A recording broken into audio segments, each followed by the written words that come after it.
Olá, amados, paz e bem, eu sou Melquisedeque e estou aqui para os comentários da lição desta semana, lição de número 4, com o tema Ananias e Safira e a mentira ao Espírito Santo.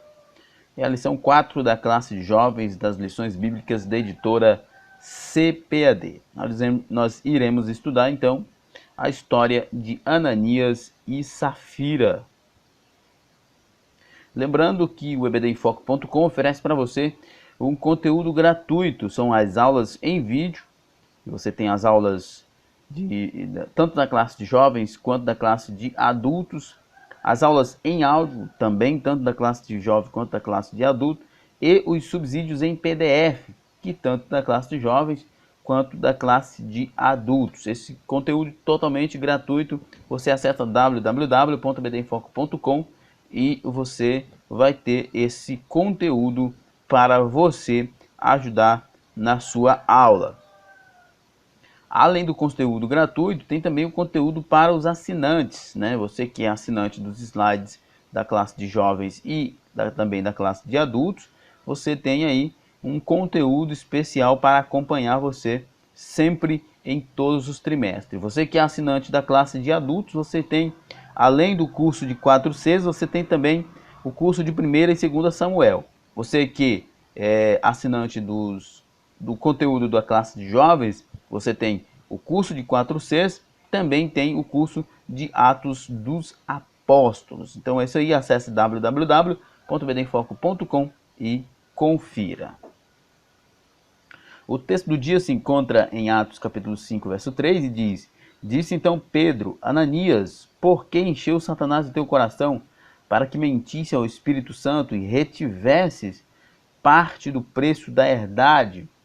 Bom, Pedro então está aqui exortando Ananias, que havia prometido doar o valor integral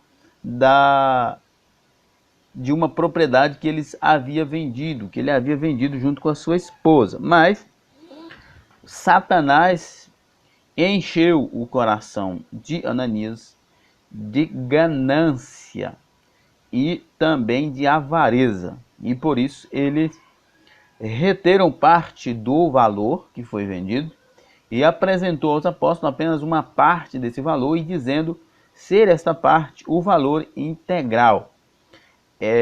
Diante disso, percebe-se que Ananias e Safira não tinham o interesse comum que os irmãos daquela época tinham de ajudar aos demais, mas eles viram Barnabé fazendo este mesmo ato e certamente Barnabé foi muito elogiado, ficou muito querido entre os irmãos e eles, por puro egoísmo, por pura soberba e vaidade, buscavam sair do anonimato. Tá aí, o desejo de sair do anonimato trouxe a Ananias e Safira consequências terminais. A nossa síntese diz: a mentira é algo abominável para o Senhor. No caso de Ananias e Safira, como diz o pastor Luiz Saião, não foi apenas que mentira tem perna curta, mas também tem vida curta, né? Ananias e Safira deixou que Satanás enchesse o seu coração. E por causa de um coração já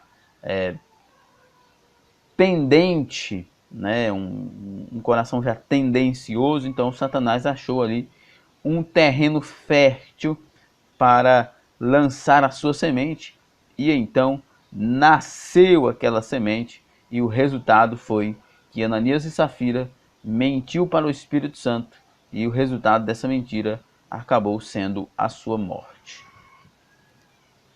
O texto do dia, o texto bíblico, né, encontra-se em Atos capítulo 5, verso de 1 a 13. Eu não vou me deter no texto, como nós fazemos de costume, em virtude do tempo, mas certamente você já deve ter lido todo o capítulo 5 de Atos, e não só o capítulo 5, mas de preferência leia o capítulo 4 também.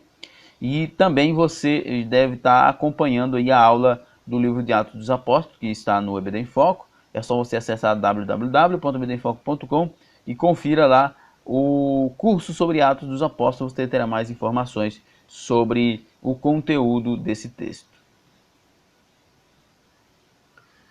A nossa introdução diz o seguinte: os relatos a respeito dos acontecimentos sobrenaturais no livro de Atos continuam no capítulo 5. A comunidade dos crentes do primeiro século crescia e todos estavam em comunhão, né? Lá no capítulo 2, no verso 42, nós vemos lá que a igreja era uma igreja que era perseverante na doutrina dos apóstolos, vivia em comunhão e era uma igreja orante. Certamente o resultado desse tipo de vida levou esses irmãos a experimentar grandes acontecimentos sobrenaturais, né? Então, era uma igreja que tinha aí um perfil que agradava a Deus. Havia um compartilhamento dos bens materiais naquele momento, a fim de que ninguém passasse necessidade. É interessante esse ponto, e o comentarista que faz uma descrição que eu acho que é importante. Havia um compartilhamento dos bens materiais naquele momento, né? Alguém pode aí tentar justificar um comunismo bíblico, mas não tem nada a ver uma coisa com a outra. Mas o livro de Atos é um livro histórico, descritivo e não prescritivo. É claro que a gente entende que o princípio básico aqui dessa passagem é que a igreja primitiva não aceitava que membros dela fossem abastados, enquanto que muitos passassem necessidade.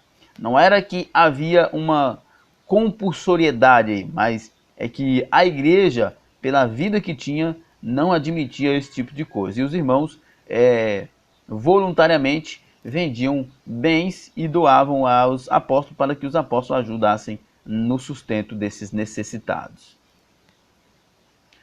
Os apóstolos testemunhavam com poder a respeito do Cristo ressurreto. O ambiente era tão fraterno que muitos vendiam suas propriedades e davam à igreja para abençoar os mais carentes, né? Como nós já falamos. Contudo, nesse ambiente ainda havia os falsos irmãos em Cristo, né? Por falta de amor e verdade, um casal quis enganar os apóstolos e entregar apenas parte do dinheiro de uma venda como se fosse o valor total, né? Importante aqui nós lembrarmos, o comentarista faz essa observação aqui, falsos irmãos em Cristo, né? É interessante que a Bíblia não faz nenhuma descrição a mais sobre Ananias e Safira. Diz apenas que eles eram um casal que fazia parte daquela igreja. Mas nós podemos entender aqui que Pedro diz para Ananias, pergunta para Ananias por que ele deixou Satanás encher o coração dele. Certamente Satanás percebeu que Ananias era um homem já com um coração que amava o dinheiro, né, que buscava reconhecimento das pessoas, que era um homem que estava interessado em fama, e por isso foi fácil para Satanás encher o coração de Ananias e Safira. Fica para nós aqui a lição de que nós devemos sempre estarmos atentos, preocupados com a nossa conduta, com o nosso coração, porque se nós não vigiarmos, não estivermos em oração, nós podemos dar essa brecha, essa oportunidade para Satanás encher os nossos corações de desejos pecaminosos. Isso trouxe terríveis consequências para o casal e um temor muito grande sobre o corpo de Cristo, né? Trouxe uma consequência de morte para o casal, mas em compensação, as pessoas ali ficaram muito temerosas e compreenderam que o evangelho não é uma graça barata, que aquilo era algo muito sério e que também vender os bens e doar à igreja para o sustento dos irmãos necessitados era algo absolutamente importante. O nosso primeiro ponto nos diz o engano na obra de Deus. O engano na obra de Deus. Primeiro, a comunidade cristã. Vamos lá. O engano na comunidade cristã. O capítulo 4 do livro de Atos diz que era o coração e alma da multidão dos que criam, né? E era o coração e a alma da multidão dos que criam. e ninguém dizia que coisa alguma do que possuía era sua própria, mas todas as coisas lhes eram comuns. Atos 4:32. Tudo era em comum, pois as pessoas que possuíam propriedades vendiam e traziam o valor aos apóstolos, que distribuíam entre os necessitados. Esse era o perfil da igreja. Isso está desde o capítulo 2, ali do verso 42 em diante, até o final do capítulo 4. A igreja de Jerusalém era realmente uma família, de forma que as necessidades de qualquer irmão, principalmente das viúvas, seu sustento foram supridas por essa arrecadação central. A generosidade era o traço principal daqueles irmãos que não colocavam os bens materiais e o dinheiro como prioridade em suas vidas, né? Os irmãos tinham uma compreensão do amor ao próximo muito importante. Segundo, dando lugar ao diabo, né? A corrupção na comunidade cristã. Mesmo em meio a um ambiente fraterno, no qual temos o belo exemplo de Barnabé, que vendeu sua propriedade e colocou o dinheiro aos pés dos apóstolos, houve um casal que deu lugar ao diabo, né? Ananias e Safira, que deu lugar ao diabo para que o diabo os influenciasse. Vemos aqui que o fato de pertencer à comunidade não significa que você esteja sendo governado pelo Espírito Santo, como foi o caso de Ananias e Safira, que pertenciam à comunidade, mas na verdade eram influenciados pelo diabo. Os nomes deles eram Ananias e Safira. O texto nos diz que eles venderam uma propriedade e retiveram parte do valor. E levaram então uma parte aos apóstolos. Eles então entraram em acordo, né? Ananias e Safira entraram em acordo para fazer esse ato, fizeram uma tramóia. O apóstolo Pedro, cheio do Espírito Santo, logo o repreendeu, dizendo que ele, Ananias, tinha dado lugar ao diabo. A Bíblia diz: sede sóbrio, vigiai, porque o diabo, vosso adversário, anda em derredor, bramando como leão, buscando quem possa tragar. 1 Pedro 5:8. Satanás está por aí, buscando um ambiente fértil para ele plantar a semente da discórdia. E ele encontrou em Ananias e Safira esse ambiente perfeito. Temos de estar em constante vigilância para não darmos lugar ao diabo em nossas intenções ou atitudes. Cuidar do coração, pois é enganoso, diz o profeta Jeremias no capítulo 17, verso 9, e fugir da aparência do mal, como diz o apóstolo Paulo em 1 Tessalonicenses 5:22. São atitudes que todos devem praticar. E eu acrescento aqui o que diz o apóstolo Tiago, que nós devemos submeter a Deus e resistir ao diabo para que o diabo fuja. Somente nós nos submetendo a Deus podemos resistir ao diabo para o diabo fugir. Precisamos cuidar do nosso coração, como diz Jeremias, que é enganoso. Precisamos fugir da aparência do mal, como diz Paulo, e precisamos nos submeter a Deus para que possamos vencer o diabo. Terceira, a mentira. Ananias e Safira mentiram em relação à quantidade da venda da propriedade. O que se destaca no texto é que Pedro afirma que o casal não mentiu aos homens, mas mentiram e tentaram enganar a Deus. O ato deles foi uma fraude. Sabemos que a mentira é uma afronta ao Espírito Santo de Deus e que o pai da mentira é o diabo. Então, nós vemos aqui esse momento que é importante a gente discutir, né? Pedro logo identificou pelo Espírito Santo que Ananias e Safira estava mentindo, né? E que eles estavam, o ato deles, a atitude deles de mentir, talvez Ananias e Safira, né? Não sei, mas talvez eles estivessem pensando que estava mentindo apenas aos apóstolos, ou talvez eles estivessem pensando que, como era o momento da graça, era o período da graça, tudo era permitido, né? Não tinha problema nenhum, eles podiam mentir, eles podiam enganar, eles podiam roubar, e que nada aconteceria. Mas nós vemos que a fraude de Ananias e Safira, que mais do que além da mentira, nem mais do que a mentira foi o ápice do comportamento deles, mas eles tinham um coração cheio de avareza e de ganância, né, que são pecados. A avareza e ganância são pecados. Então, por eles terem corações maus, eles então deram lugar ao diabo e o diabo os levou a mentir ao Espírito Santo. E essa mentira custou as suas próprias vidas.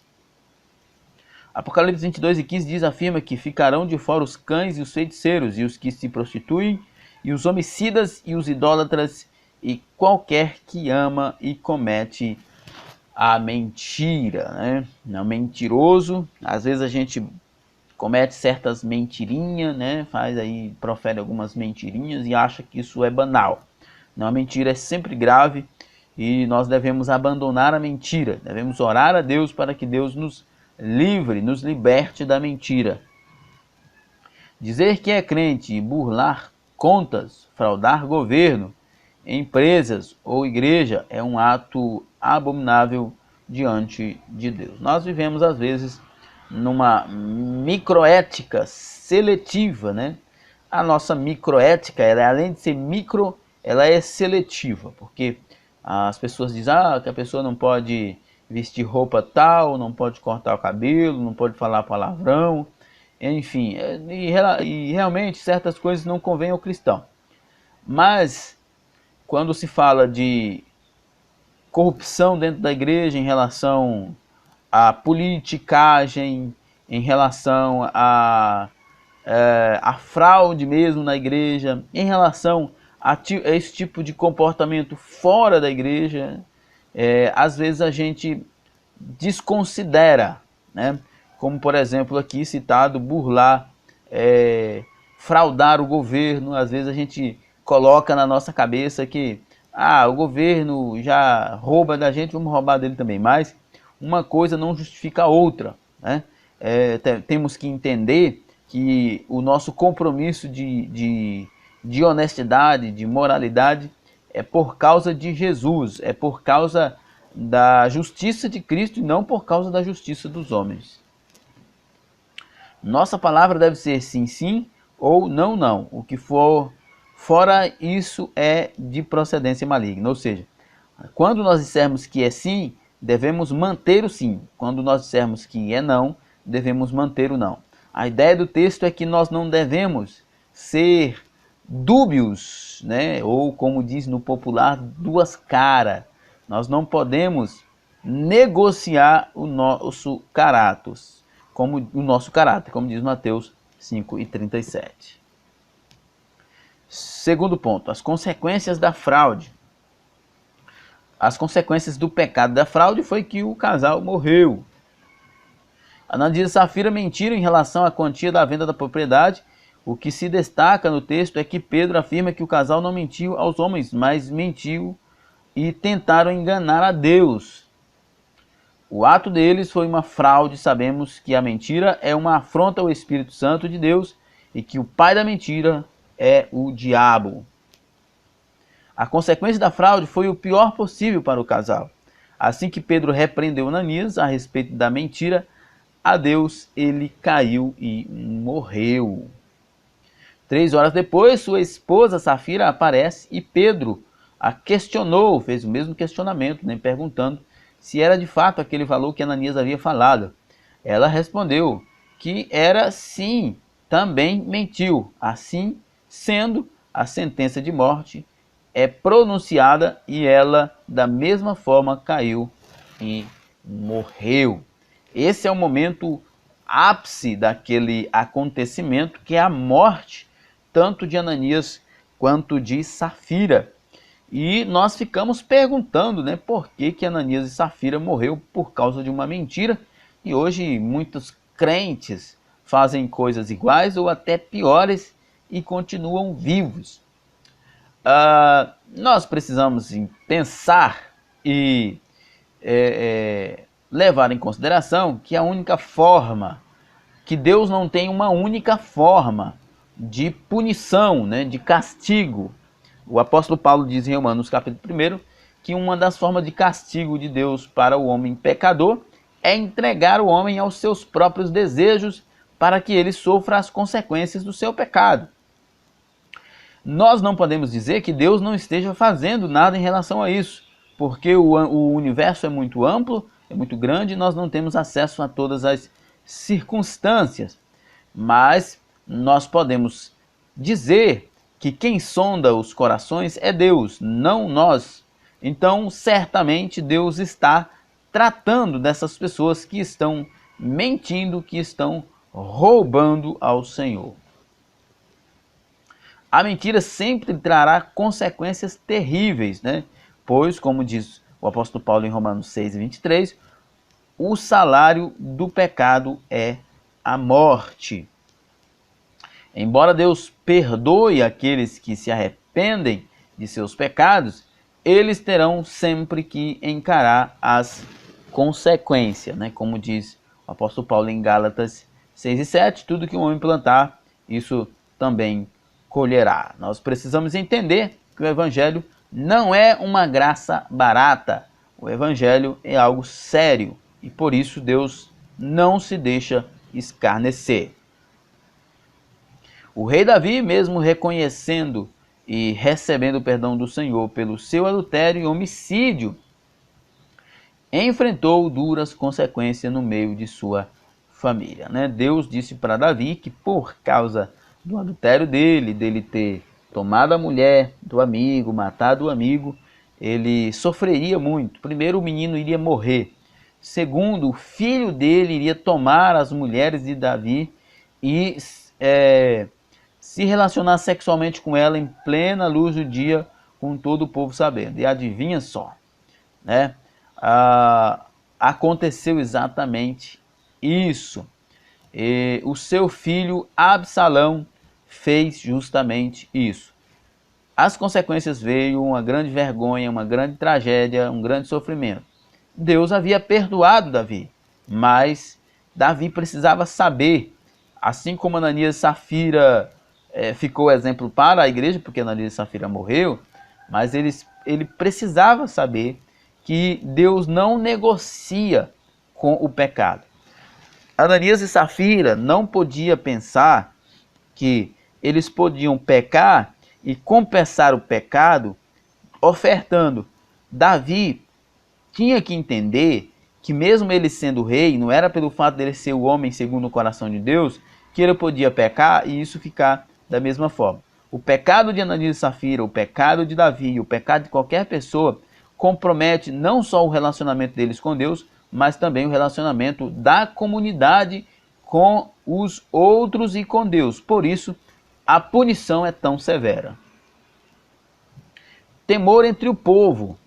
As consequências, né, da morte de Ananias e Safira gerou muito temor. Podemos questionar o fato de que esse casal mereceu a morte por causa de uma mentira. Atualmente não seria muita gente morta em virtude do mesmo pecado? Talvez tal punição tenha se dado por se tratar de uma situação singular. E eu volto a repetir o que eu disse, Deus tem muitas formas de agir. Não é somente matando que Deus pune alguém que está zombando da sua palavra. A igreja estava no seu nascedouro e a hipocrisia e o engano sem punição poderiam causar grande estrago àquela primeira comunidade. A palavra de Deus diz que assim que Ananias caiu e expirou, veio um grande temor sobre todos os que ouviram. Da mesma forma aconteceu quando Safira morreu.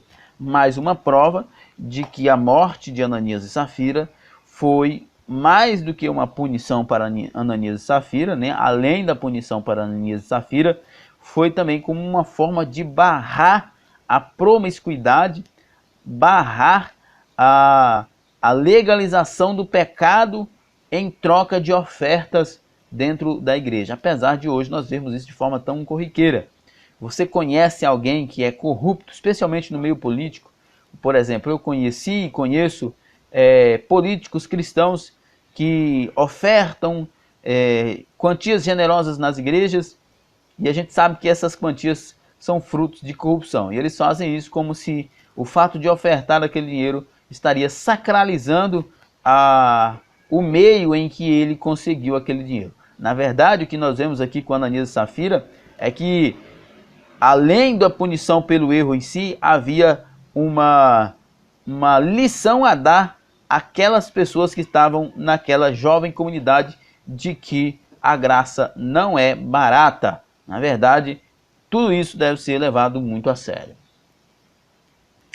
Esse juízo rápido e severo da parte do Senhor ajudou os crentes a manter o respeito pelas coisas de Deus, né? Talvez seria bom se Deus voltasse a fazer com mais regularidade tais juízos, né? Mas, como eu disse no início, a gente não sabe os desígnios de Deus, e Ele certamente está cuidando das pessoas que estão fazendo coisas iguais ou piores a que Ananias e Safira fizeram. Infelizmente, vivemos dias em que o temor a Deus e as suas coisas está longe de muitas pessoas. Mas não se engane, Deus não está calado, nem de braços cruzados. Deus não se deixa escarnecer, Gálatas 6 e 7, e não há nada escondido que não venha a ser revelado, Lucas 12 e 2, né? Então é o que eu disse, né? Deus não se deixa escarnecer. Nós não conhecemos o coração de Deus, os desígnios de Deus. Então, nós podemos até não estar vendo acontecer, mas certamente Deus não se deixa escarnecer. E Ele não está com os olhos fechados, está vendo tudo e certamente também está agindo da forma que lhe convém. Por isso, andemos com temor e tremor diante do Senhor, com zelo pela sua obra. Lembremos que a obra do Senhor não é brincadeira, que o Evangelho não é uma graça barata. Ser cristão não é tão simples assim, não é tão banal assim. Como diz o grande teólogo John Stott, eu não escolhi o cristianismo por ser fácil, mas por ser verdadeiro. Eu não sou cristão porque é fácil, eu sou cristão porque é a coisa certa a se ser. Continuação dos milagres. É interessante notar que aquele trágico episódio não causou uma evasão na igreja ou uma repreensão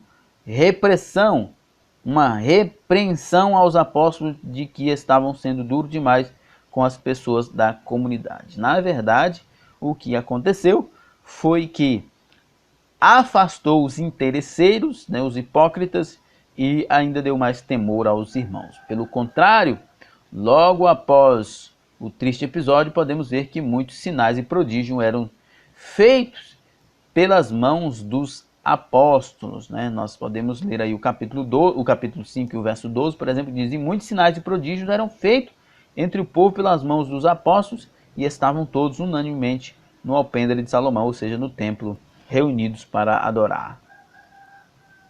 Aquela severa punição causou um grande temor entre todos. No verso 11 nós vemos isso. E muitos sinais e prodígios eram feitos, fazendo aumentar o número de crentes. Então, crentes verdadeiros estavam aderindo àquela comunidade. Ou seja, como diz o meu amigo, meu pastor Newton, com esse episódio, passou-se a ter conversões verdadeiras e não meras adesões. O que nós vemos hoje, por causa desse evangelho banal, dessa graça barata que se prega nas igrejas, são muitas adesões e poucas conversões. Quando há temor a Deus, a glória do Senhor desce. Deus se manifesta quando nós nos colocamos no lugar de servos. Portanto, precisamos nos despir do velho homem e estar na presença do Senhor com integridade para vermos a sua glória. Precisamos nos despir do velho homem Ananias e Safira, né? E nos vestir do homem Cristo, né? Ananias e Safira eram exemplo de homens pecadores, avarentos, gananciosos, desejosos de ter fama, Cristo, na verdade, é o exemplo do homem perfeito que tinha um coração puro, a mente pura e que nunca, o apóstolo Paulo diz lá em Filipenses 2, que ele, mesmo sendo Deus, não achou que o ser Deus seria o mais importante, mas humilhou-se. Humilhou-se. E é esse que deve ser o nosso sentimento, como diz o apóstolo Paulo. Terceiro ponto, sinceridade, integridade e verdade como traços do caráter cristão. O cristão precisa ser sincero. O vocabulário sincero vem de duas palavras latinas, sine, sem, e cera, ou seja, sem cera. Ah, que interessante, né? Seja sincero, sem cera. Alguns trabalhadores cobririam imperfeições nas esculturas com cera. O Senado romano teria decretado que toda a escultura deveria ser entregue sincera, ou seja, sem cera, sincera. A partir daí o termo teria assumido o significado de sem trapaça e posteriormente sincero. Olha que interessante, né? O cristão precisa ser sem falsificações. Isso é muito importante. Esses dias estávamos discutindo sobre os artistas cristãos. O que eles trazem para o cristianismo? Benefício ou prejuízo? Parece que estes cristãos, né, esses artistas cristãos, acabam trazendo mais prejuízo do que benefícios, porque os seus comportamentos são absolutamente averso ao que o Evangelho nos diz que temos que ser. Eles não são sinceros, são duas caras. O crente em Cristo também precisa viver uma vida sincera, ou seja, deve ser autêntico, sem falsificações. Nós vivemos tempos de muito dualismo, onde as pessoas elas se comportam de uma forma dentro do ambiente religioso e de outra forma no ambiente secular. Mas nós precisamos entender que Jesus nunca deixou de ser Jesus em lugar nenhum. E o seu discípulo também não pode deixar de ser discípulo em lugar algum.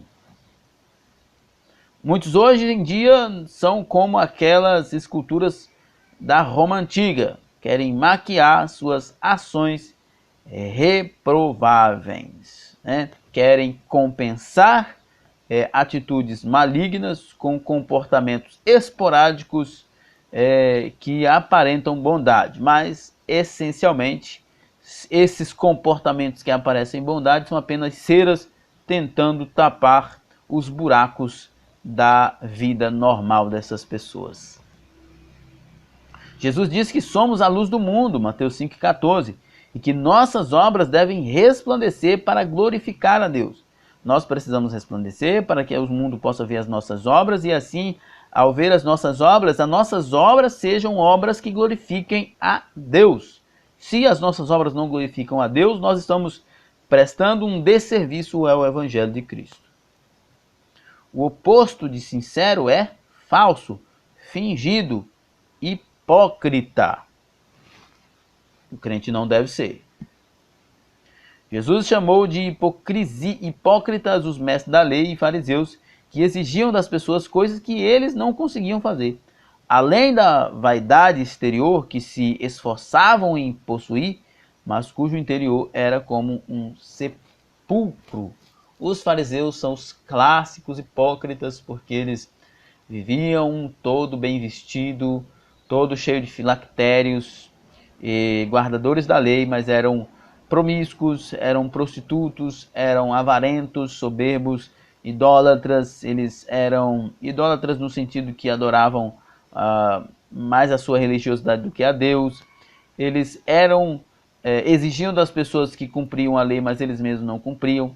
Então eles eram hipócritas, eles não eram sinceros, eles eram com cera.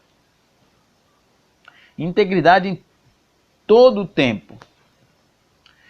Em tempos difíceis como esses, em que há falta de integridade e caráter, precisamos prezar por uma vida íntegra em todo o tempo. Como eu disse antes, a questão do dualismo na vida cristã. E o exemplo de Cristo é que Cristo nunca deixou de ser Cristo em qualquer lugar que seja. Por que que os discípulos querem ser discípulos no templo, no ambiente de liturgia, mas fora desse não precisa ser discípulo? Não faz o menor sentido. Se eu sou discípulo de Jesus, assim como ele nunca deixou de ser Deus, eu não posso deixar de ser discípulo em momento algum.